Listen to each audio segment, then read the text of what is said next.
Hello, a hearty welcome to all of you to participate in this promising webinar on distinguishing between disorders of gut-brain interaction and cow's milk allergy in clinical practice. I'm Ivan Vandenplas and I will chair this webinar, but the main presentation will be given by Professor Silvia Salvatore from Varese, Italy.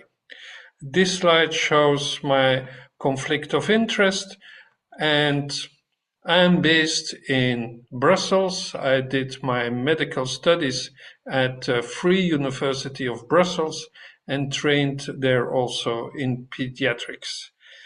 I became head of the unit of pediatric gastro and nutrition in 1987 and became also head of the department of pediatrics, and we created a pediatric hospital called the Kids Health Castle. I had the chair of pediatrics from 94 up to 2021. Actually, I am professor emeritus and consultant at the same hospital. I like to publish, so I have about 600 publications now listed in PubMed, among which many papers on infant nutrition. And at this moment, I'm associate editor of Nutrients.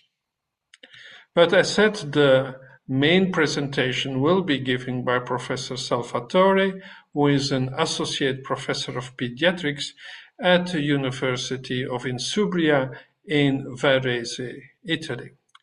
She is the previous chair of the European and Italian societies of pediatric gastroenterology, hepatology, and nutrition, especially the special interest groups on motility. At this moment, she is also a member of the special interest group of ESGAN on gut microbiota, and she is part of the executive committee of the Italian Society on Pediatric Enteral Nutrition. She has a diploma in pediatric gastroenterology from London, UK, and she did her PhD in our hospital in Brussels, and so she has a PhD in medical science. She has a broad interest. Her specific areas of research include functional and motility disorders, neurogastroenterology, gastroesophageal reflux, esophageal impedance pH monitoring, infant nutrition, cow's milk allergy, celiac disease, inflammatory bowel disease, pre, and symbiotics, and last but not least, she is also interested on the consequences of COVID infection on children. Now, specifically for this webinar, there is a launch of pre-questions in a poll during the introduction with follow-up questions at the end to understand your knowledge and experience about ComiSS, because the diagnosis of cow's milk allergy is certainly a challenge. And in collaboration with European colleagues, we published earlier this year a new position paper of the European Society of Pediatric Gastroenterology, Hepatology and Nutrition on the diagnosis and management and prevention of cow's milk allergy. Now, one of the major impacts or issues in cow's milk allergy is the diagnosis of non-IgE mediated cow's milk allergy, because there is no other diagnostic tool than oral food challenge, which is refused by many parents, and symptoms are aspecific. So that's why an awareness tool was developed, the ComiSS, the cow's milk related symptom score, and this ComiSS score was evaluated in our position paper as being quite useful in contributing to the suspicion and diagnosis of cow's milk protein allergy, and not only the score itself, but also its reduction during an elimination diet, which may be indicative for cow's milk allergy. And as you can see on this slide, there was a broad consensus for this statement. But while ComiSS might increase awareness and so make healthcare providers more aware about the possibility of a combination of symptoms to be related to cow's milk allergy, it may also favor overdiagnosis. But it might as well decrease overdiagnosis, since in order to have a score which is high enough to suspect cow's milk allergy, you need symptoms in at least 2 different organ systems. And this slide from the UK, published some 8 years ago, shows you that by increasing awareness of healthcare professionals about the possibility of cow's milk allergy as a diagnosis of symptoms in infants, there is indeed an important, the green line, rise in the market share of therapeutic formulas for cow's milk allergy. But on the other side, what you also see, the blue line and the orange line, is that there is a significant decrease of medication which is not needed for the diagnosis of cow's milk allergy, and also a significant decrease of the market share of other formulas. So it does increase awareness if ComiSS score, but the increase of awareness is also related to a decrease of selling of drugs which are not recommended and therapeutic formulas not intended for the management of cow's milk allergy. So ComiSS score has been quite studied worldwide, and now there are more than 25 publications using ComiSS. And just to illustrate, these are 2 recent publications from this year about the evolution of the ComiSS-related symptoms in presumed healthy infants following the same group of infants from birth up to the age of 1 year.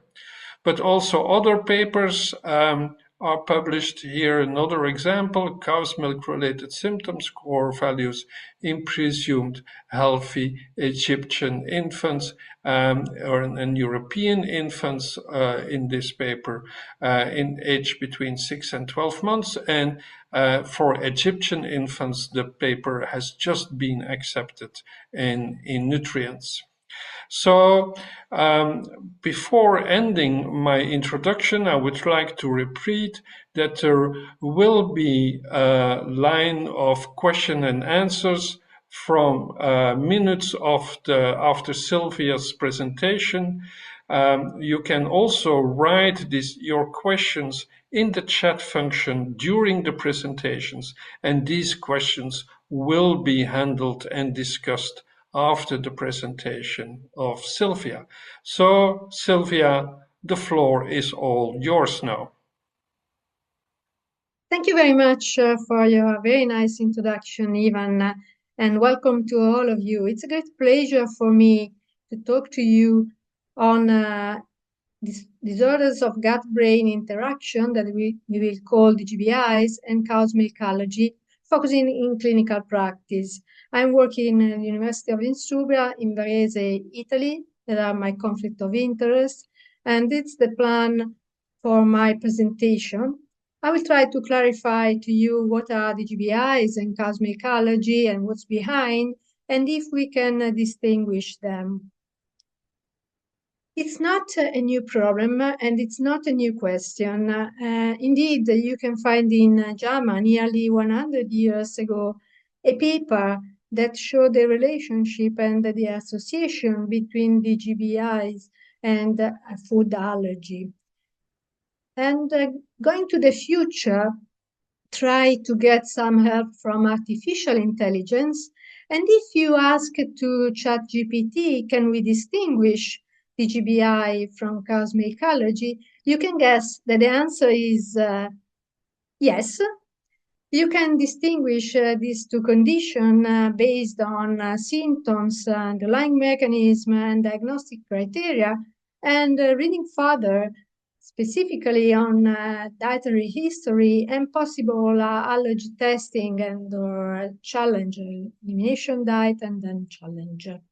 But is this so easy in clinical practice? I would say no. DGBI, previously called functional GI disorders, are a wide spectrum of clinical manifestation. Some of them are age-related, and specifically in infants, infantile regurgitation and colic, or on the other hand, IBS in adolescents and adults, and some others cross the ages, like functional constipation. We all know about the clinical classification based on Rome 4 criteria.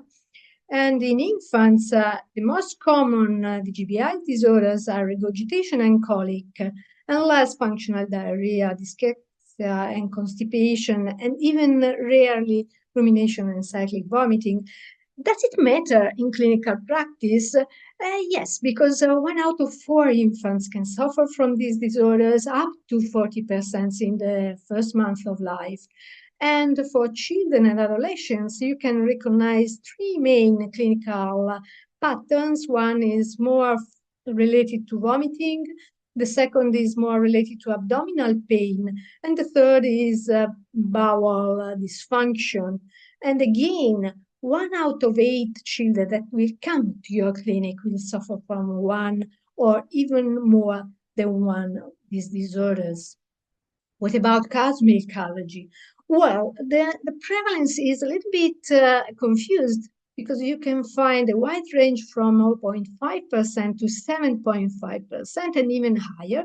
And that's because you can have 2 main manifestations like IgE, positive or related manifestations that are more easily diagnosed, like anaphylaxis or acute reaction, respiratory or GI reaction or skin reaction.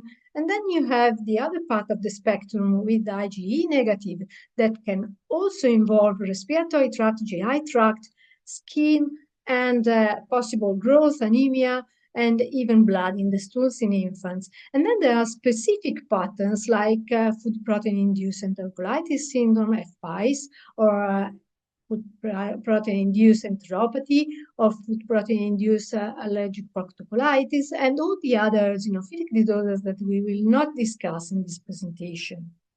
But going back to infants, many infants will suffer from gut dysmotility symptoms or dermatological manifestation or respiratory symptoms. And then if you count all together, you will have with more than 150%. That means that in many infants with cow's milk allergy, you have multiple or combined symptoms. Which kind of symptoms? Well, again, you can have no specific symptoms like vomiting, feeding problems, poor growth, regurgitation, crying, fastiness, and even sleeping problem. But that's are possible symptoms of eosinophilic esophagitis, cow's milk allergy, DGBI, GER and GER disease, but even other conditions. So how can we orientate among them and what's behind? And is it helpful to know the mechanism behind to distinguish them? Well, partially, yes. And if we opening this scenario and the immune background, we will see that cow's milk allergy or food allergy in general will combine IgE involvement or IgG4, some cytokines like IL-4, IL-13, and then antigen-presenting cells, particularly eosinophils, and further mast cells. And these mast cells involvement is important because they can interact with nerves and muscular fiber. And what they create is different conditions like malabsorption, inflammation, dysmotility. What about dysmotility? We already see that depending on the age, we have a different clinical presentation, and that different clinical presentation are caused by IgE-mediated mechanism, mixed mechanism, or non-IgE mediated. And unfortunately, the gastrointestinal and the general symptoms are much more associated with the non-IgE mechanism. In older children and adolescents, you have various mechanisms depending on the type of allergy and individual factor, and they can include histamine release, muscle reaction, increased permeability, altered GI motility, disturbed microbiota, hypersensitivity, and inflammation. What's the problem in clinical practice is that we don't have an ideal test that can combine all these mechanisms and distinguish the clinical situation. And what about the GBI? As well, you have multiple factors that can predispose to them or even cause them. And then even for the infants and older ages, you can point out stress, gut-brain axis dysfunction, or microbiota dysfunction, and food sensitivity and diet. But even for the GBI, currently we have no specific test of biomarkers. And that's create confusion between the GBI or cow's milk allergy, food sensitivity. In some scenario, lactose intolerance is confused with allergy. We have no specific symptoms, no biomarker. Patch test, IgG, basophil, calprotectin are not so accurate, so they are not recommended for this condition. And our food challenge is the gold standard, but is uncommonly performed. And cow's milk protein allergy may predispose to early life inflammation and visual hypersensitivity. And that's clinically important because it's critical to identify at early age the ones who suffers from cow's milk allergy, so we can decrease the chance to have the GBI in the future. So we saw that in clinical presentation, you have multiple symptoms that can be combined in the same patient. And to move from the GBI to cow's milk allergy, you have more than one organ involvement and a clear response to cow's milk-free diet or food allergy elimination diet. Whereas if you investigate the patient and you detect more acid reflux, you go through GERD disease, or if you biopsy and you find eosinophilic infiltration, you can classify as eosinophilic disorders. Is constipation related to cow's milk allergy? Possibly yes, and possibly more often at early ages. But the ESPGHAN and NASPGHAN guidelines recommend not to test routinely for cow's milk allergy the patients who suffer from constipation, but just the ones possibly with intractable constipation don't test, but treat with 2 to 4 week trial of elimination diet. What about patients who can suffer from symptoms of GERD and GERD disease, and which is the prevalence? Again, you can find a wide range between 16 and 56%, and they are more likely in persisting symptoms, possible with both breast milk and formula feeding. Again, most of your patients will not suffer from IgE-mediated, so you don't have a reliable test, and then you try the diet and challenge, and you can have different response and also heterogeneity in the studies.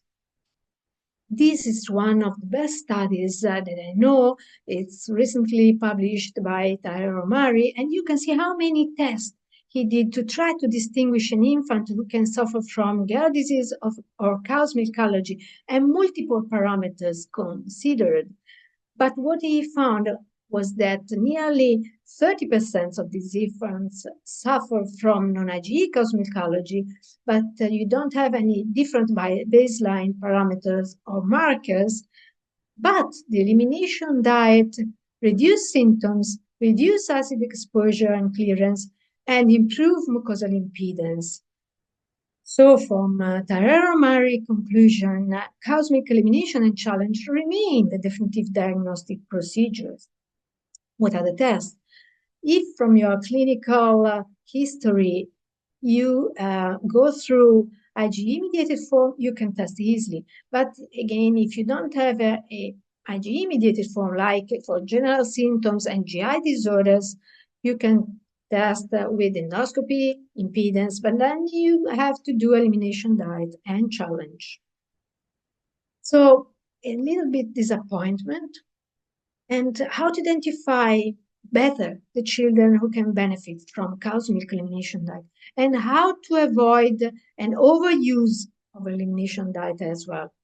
If you have an old child, possibly it's more likely allergy-related symptoms if they are resistant to other treatment, multiple organ manifestation, other atopic conditions, family history of allergy, young age, response to diet, high eosinophils, and lymph node hyperplasia if you do endoscopy or colonoscopy, and possibly other not yet identified. So we are really looking forward this NAPOL score. But in the meantime, can we do something more for infants? For instance, if you have in your clinic Sarah or Ivan, who come because they regurgitate a lot every day for more than 3 weeks, but on the other hand, they're growing well, they're otherwise healthy, you don't have to do anything. You just support the parents and avoid overfeeding, and they will naturally cure it. But if you have a Frances, for instance, she comes because as well she regurgitates, but she also has inconsolable crying. And then she's not like Ivan and Sarah because she vomits since the first week of life. She has failure to thrive and severe eczema. So I guess that possible is cow's milk allergy that causes these kind of symptoms.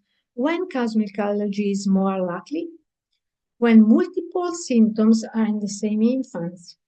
Which kind of symptoms?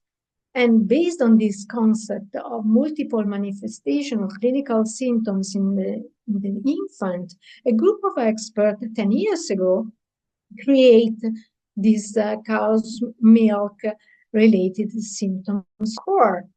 And it's based just on 5 easy questions about crying, regurgitation, kind of stools, skin problems, or respiratory symptoms. And if you score them and you get more than 12 at the time, it's more likely that you can benefit from elimination diet. It means that you have at least 3 symptoms, at least 2 organ involvement. But remember, it's just an awareness tool and does not replace a food challenge. The ComiSS evolved, and many others tested the ComiSS and used the ComiSS in clinical practice to try to identify the infants who can benefit from elimination diet. We also tested Marese, and we found that even a lower score like 10, more than 9, would have a very good sensitivity, specificity, positive and negative predictive value. And we published an update our cow's milk-related symptom score. So ComiSS seems to be a very good and useful awareness tool for cow's milk allergy, and it was confirmed by more than 25 clinical trials and recent guidelines. It's not for cow's milk diagnosis per se, but it can be useful to identify the patients who can have, and also very useful to track the symptoms on diet. It's not indicated for acute IgE symptoms or for enteropathy, food protein-induced enterocolitis or allergic proctolitis or failure to thrive. And this is the most recent guideline from ESCAN, which confirmed the accurateness of ComiSS as awareness tool. The food challenge remains the gold standard for confirming the diagnosis, but unfortunately, it's not easily performed, and many parents refuse it.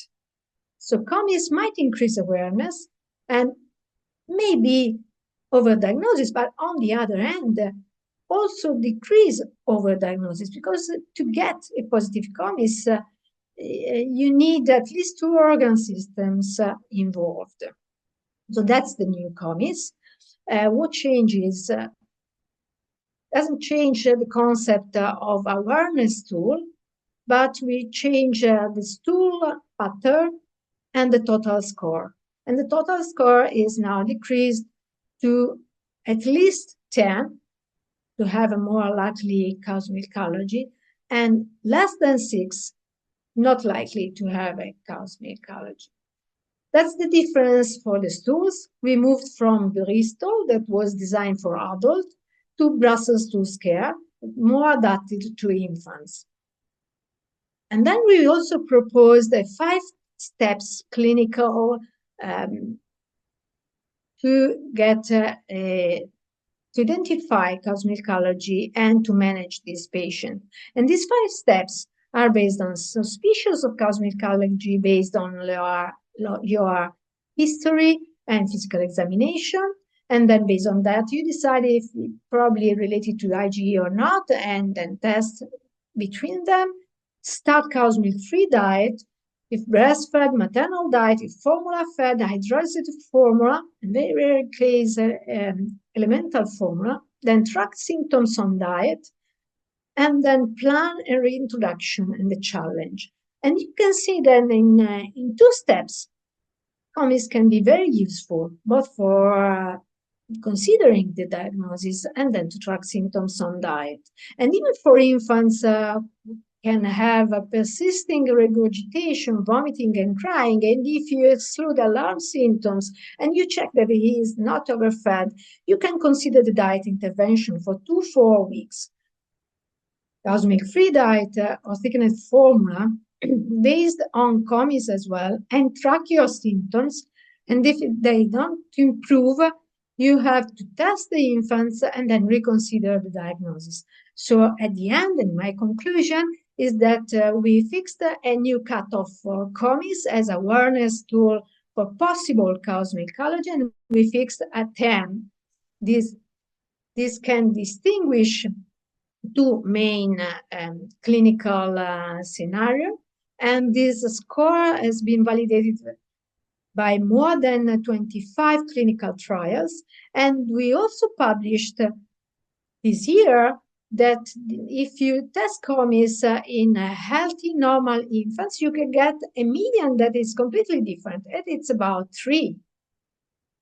And then you can use ComiSS to track your symptoms on diet and to have a confirmation that the diet is working for your symptoms. The ComiSS should decrease after 2, maximum 4 weeks of diet. So the 3 points of my presentation and the conclusion are that DGBI are common in infants and children. The distinction between cosmic ecology and DGBI is still challenging, mostly in infants and non-IgE allergy. But ComiSS is an easy and useful tool in infants, as when positive, at least 10 as a score, as points, cosmic ecology is more likely. Thanks for listening, and it's now time for your comments and questions.